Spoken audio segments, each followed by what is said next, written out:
ഇന്ന് നമ്മൾ നല്ല പഞ്ഞി പോലെയുള്ള സാൻഡ്വിച്ച് ബണ്ണ് എങ്ങനെയാണ് സിമ്പിളായിട്ട് വീട്ടിലുണ്ടാക്കിയെടുക്കുക എന്നാണ് കാണിക്കാൻ പോണത്. ഇതിനകത്ത് നമുക്ക് ഏത് ഫില്ലിങ്സ് വേണേലും വെക്കാം, ചിക്കനോ ബീഫോ മട്ടനോ ഏത് വേണേലും വെക്കാം. അതെല്ലാം നിങ്ങളുടെ ഇഷ്ടത്തിനനുസരിച്ചിട്ട് ചെയ്യാം. അപ്പോൾ ഇതെങ്ങനെയാണ് നമ്മൾ സിമ്പിളായിട്ട് ഉണ്ടാക്കിയെടുത്തത് എന്ന് നോക്കാം.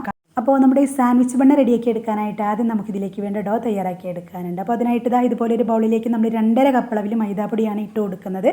അതിനോടൊപ്പം തന്നെ 1/2 ടീസ്പൂൺ അളവിൽ ഉപ്പും അതുപോലെ തന്നെ 2 ടേബിൾ സ്പൂൺ അളവിൽ പഞ്ചസാര കൂടെ നമ്മളിതിലേക്ക് ചേർത്ത് കൊടുക്കുന്നുണ്ട്. അടുത്തതായിട്ട് നമ്മളിതിലേക്ക് ആഡ് ചെയ്ത് കൊടുക്കുന്നത് ഇൻസ്റ്റൻറ്റ് ഈസ്റ്റ് ആണ്. അതിന് 3/4 ടേബിൾ സ്പൂൺ ആണ് ചേർത്ത് കൊടുക്കുന്നത്. പിന്നെ ഒരു 1-2 ടേബിൾ സ്പൂൺ അളവിൽ സൺഫ്ലവർ ഓയിലും കൂടെ ഇതിലേക്ക് ആഡ് ചെയ്ത് കൊടുക്കുക. ശേഷം നമുക്കിതിലേക്ക് ആവശ്യമായിട്ടുള്ള വെള്ളം ചേർത്ത് കൊടുക്കാം. അപ്പോൾ ആദ്യം നമ്മൾ 1 കപ്പ് ചെറിയ ചൂടിലുള്ള വെള്ളമാണ് എടുത്തിട്ടുള്ളത്. അത് പകുതിയോളം ചേർത്ത് കൊടുത്തിട്ടൊന്ന് കുഴച്ച് നോക്കി, പിന്നെ ഫുള്ളായിട്ട് ചേർത്ത് കൊടുത്തിട്ട് നന്നായിട്ടൊന്ന് കുഴച്ചെടുത്തു.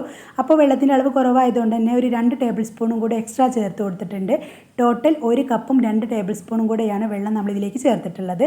എന്നിട്ടിത് നമ്മൾ സാധാരണ ചപ്പാത്തിക്കെല്ലാം മാവ് കുഴച്ചെടുക്കില്ലേ, ആ ഒരു രീതിയിൽ നന്നായിട്ട് നല്ല സോഫ്റ്റായി കിട്ടുന്നത് വരെ ഇതൊന്ന് കുഴച്ചിട്ടെടുക്കണം. കുഴയ്ക്കുന്ന സമയത്ത് അഥവാ കയ്യിൽ ഒട്ടിപ്പിടിക്കുകയാണെന്ന് തോന്നുകയാണെങ്കിൽ 1-2 table spoon sunflower oil extra ചേർത്താൽ മതി. ശേഷം ഇത് നന്നായിട്ട് കുഴച്ചെടുക്കുക. നമ്മളിപ്പോൾ ഏകദേശം ഒരു 5 മിനിറ്റോളം മാവ് കുഴച്ചെടുത്തിട്ടുണ്ട്.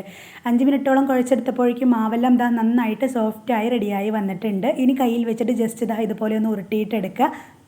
എന്നിട്ട് ഇതിന് മുകളിലായിട്ടും ഒരല്പം സൺഫ്ലവർ ഓയിൽ ഒന്ന് സ്പ്രെഡ് ചെയ്ത് കൊടുത്തിട്ട് അടച്ച് വെച്ച് ഒരു 15 മിനിറ്റ് നമ്മളിതൊന്ന് റെസ്റ്റ് ചെയ്യാനായിട്ട് മാറ്റി വയ്ക്കുകയാണ്. ഒരുപാട് സമയം വെക്കുന്നില്ല, ജസ്റ്റ് ഒരു 15 മിനിറ്റ് മാത്രം വെച്ചാൽ മതി. 15 മിനിറ്റ് കഴിഞ്ഞതിന് ശേഷം ഒന്ന് തുറന്ന് നോക്കാം. അപ്പോൾ ഇതുപോലെ ചെറുതായിട്ടൊന്ന് പൊങ്ങി വരും. ആ സമയത്ത് നമ്മൾ ഇതുപോലെ കൈ വെച്ചിട്ടൊന്ന് പ്രസ് ചെയ്തിട്ട് എയറൊക്കെ ഒന്ന് കളയുക. എന്നിട്ട് നമ്മളിത് ഒരു 5 പീസായിട്ടൊന്ന് ഡിവൈഡ് ചെയ്തെടുക്കുന്നുണ്ട്. എന്നിട്ട് അതിൽ നിന്നും ഒരെണ്ണം എടുത്തിട്ട് ഇതുപോലെ കയ്യിൽ വെച്ചിട്ട് ജസ്റ്റ് ഇതുപോലെ ഒന്ന് ഉരുട്ടിയെടുക്കുക. ഇനി നമുക്കിത് പരത്തിയെടുക്കാം. അപ്പോൾ അതിനായിട്ട് ആദ്യം കുറച്ച് മൈദാപ്പൊടി ഇട്ട് കൊടുക്കുക. എന്നിട്ട് ഒരു ഉരുള എടുത്തിട്ട് 2 വശവും കൈ വെച്ചിട്ട് ആദ്യം ഇതുപോലെ ഒന്ന് പ്രസ് ചെയ്യുക. ശേഷം നമുക്കിതുപോലെ പരത്തിയെടുക്കാം. ഇത്രയും വലിപ്പത്തിലാണ് നമ്മളിത് പരത്തിയെടുക്കുന്നത്. പരത്തിയെടുത്തതിന് ശേഷം ഇതിൻ്റെ അഗ്രഭാഗം നമ്മൾ ഇതുപോലെ വിരൽ വെച്ചിട്ട് നന്നായിട്ടൊന്ന് വലിച്ച് പ്രസ് ചെയ്ത് വലിച്ച് കൊടുക്കുക. ശേഷം പതിയെ നമുക്കിത് ഇതുപോലെ ഒന്ന് റോൾ ചെയ്തെടുക്കാം. ഫുള്ളായിട്ട് റോൾ ചെയ്ത് കൊടുത്തതിന് ശേഷം നമുക്കിതുപോലെ ഒന്ന് ചെരിച്ച് വെച്ച് കൊടുത്തതിന് ശേഷം നന്നായിട്ടൊന്ന് റോൾ ചെയ്ത് കൊടുക്കുക. നന്നായിട്ട് പ്രസ് ചെയ്തിട്ടൊന്ന് റോൾ ചെയ്ത് കൊടുക്കാം. ഇനി ഇതിൻ്റെ സൈഡൊക്കെ നല്ല ഷേപ്പിൽ കിട്ടാൻ വേണ്ടിയിട്ട് വിരൽ വെച്ചിട്ട് ഇതുപോലെ നന്നായിട്ടൊന്ന് പ്രസ് ചെയ്ത് അമർത്തി കൊടുക്കുക. ഇതുപോലെ അമർത്തി കൊടുത്തതിന് ശേഷം വീണ്ടും കൈ വെച്ചിട്ട് നന്നായിട്ടൊന്ന് റോൾ ചെയ്ത് കൊടുക്കുക. ഈ ഒരു രീതിയിൽ നന്നായിട്ടൊന്ന് റോൾ ചെയ്ത് കൊടുക്കുക. ഇപ്പോൾ ഒരെണ്ണം റെഡി ആയിട്ടുണ്ട്. ഇതുപോലെ തന്നെ ഫുള്ളായിട്ട് ആദ്യം നമുക്ക് റെഡിയാക്കി വെക്കാം. എന്നിട്ട് പിന്നെ നമുക്കിത് ബേക്ക് ചെയ്തെടുക്കാം. ഇത് 3 എണ്ണം നമ്മൾ ഇതുപോലെ റോൾ ചെയ്തെടുത്തതിന് ശേഷം പ്ലാസ്റ്റിക് റാപ്പ് വെച്ചിട്ടൊന്ന് കവർ ചെയ്ത് കൊടുക്കുന്നുണ്ട്. ജസ്റ്റ് ഒരു 5 മിനിറ്റ് ഇതുപോലെ വെക്കുക. ആ സമയത്ത് നമ്മൾ ഇതുപോലെ ഓവനകത്തുള്ള ഗ്രില്ലിന് മുകളിൽ നമ്മൾ ഇതുപോലെ കുറച്ച് സൺഫ്ലവർ ഓയിൽ ഒന്ന് സ്പ്രെഡ് ചെയ്ത് കൊടുക്കുക.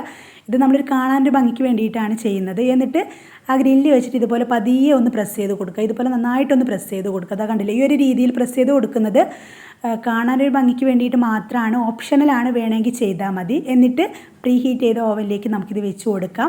നമ്മളിപ്പോൾ 180 ഡിഗ്രി സെൽഷ്യസിൽ ഒരു 10 മിനിറ്റ് പ്രീ ഹീറ്റ് ചെയ്ത ഓവനിലേക്കാണ് വെച്ച് കൊടുക്കുന്നത്. ഏകദേശം ഒരു 20-25 മിനിറ്റ് ആകുമ്പോഴേക്കും ഇത് നന്നായിട്ട് കുക്കായി റെഡിയായി വരും. ഇപ്പോൾ ഒരു 25 മിനിറ്റ് ആയിട്ടുണ്ട്. നമ്മുടെ സാൻഡ്വിച്ച് ബണ്ണ് നന്നായിട്ട് റെഡിയായി വന്നിട്ടുണ്ട്. ഇനി ഒരു ഗ്ലേസിങ്ങിന് വേണ്ടിയിട്ട് കുറച്ച് സൺഫ്ലവർ ഓയിൽ ഇതുപോലെ ഒന്ന് സ്പ്രെഡ് ചെയ്ത് കൊടുക്കുക. ശേഷം ഒരു നനഞ്ഞ തുണി ഇതുപോലെ മുകളിൽ ഇട്ട് കൊടുക്കുക. ഇനി ഇത് ചെറുതായിട്ടൊന്ന് തണുത്തതിന് ശേഷം ഒന്ന് എടുത്ത് നോക്കാം. കണ്ടില്ലേ, നല്ല പഞ്ഞി പോലെയാണ് നമുക്കിത് കിട്ടിയിട്ടുള്ളത്. ഇനി ഇതിനകത്ത് ഇഷ്ടമുള്ള ഫില്ലിങ്സ് എല്ലാം വെച്ച് കൊടുക്കാം. അപ്പോൾ ആദ്യം കത്തി വെച്ചിട്ട് ഇതുപോലെ ഒന്ന് കട്ട് ചെയ്തെടുക്കുക. ഫുള്ളായിട്ട് മുറിക്കുന്നില്ല, ചെറുതായിട്ടൊന്ന് കട്ട് ചെയ്ത് കൊടുക്കുക. എന്നിട്ട് ഇതിനകത്ത് കുറച്ച് ടൊമാറ്റോ സോസ് ഇതുപോലെ ഒഴിക്കുന്നുണ്ട്. നിങ്ങൾക്ക് ഇഷ്ടമുള്ള ഫില്ലിംഗ് എല്ലാം വെക്കാം കേട്ടോ. നമ്മളിപ്പോൾ കുറച്ച് തക്കാളിയും അതുപോലെ തന്നെ എഗ്ഗ് ഫ്രൈ ആക്കിയതും അതുപോലെ തന്നെ സവോളയും കൂടെയാണ് വെച്ച് കൊടുത്തിട്ടുള്ളത്. അപ്പോൾ ഇത്രയേ ഉള്ളൂ. എല്ലാവരും ഒന്ന് ട്രൈ ചെയ്ത് നോക്കുക. വീഡിയോ കണ്ടിഷ്ടമായെന്ന് ലൈക്ക് ചെയ്യുക. ഇതുപോലെയുള്ള ന്യൂ റെസിപ്പീസിനായിട്ട് നമ്മുടെ ചാനൽ ഒന്ന് സബ്സ്ക്രൈബ് ചെയ്യുക. Thanks for watching.